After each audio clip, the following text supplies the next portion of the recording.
અમરેલીના વડિયામાં ડીઝલની સર્જાયેલી તીવ્ર અછતને કારણે ખેડૂતોમાં દોડધામ મચી છે.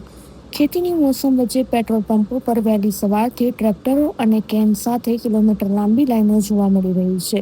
ડીઝલનો જથ્થો ઓછો હોવાથી ગ્રાહકોને માત્ર ₹1000ની મર્યાદામાં જ ડીઝલ આપવામાં આવી રહ્યું છે.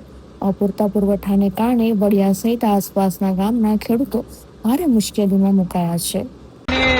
આ યુદ્ધના કારણે હોવાથી બધાને જ્યાં હોય ત્યાં લાઈનમાં ઉભો રહેવું પડે છે. અત્યારે તમને કેવી મુશ્કેલી પડી રહી છે? અત્યારે તમે એની વાત જ જવા દો. હું તમને કહું, એક ટાઈમ જમવાનું ન આપે ને તો હાલે, પણ આમાં તો બહુ તંગી આવી ગઈ છે.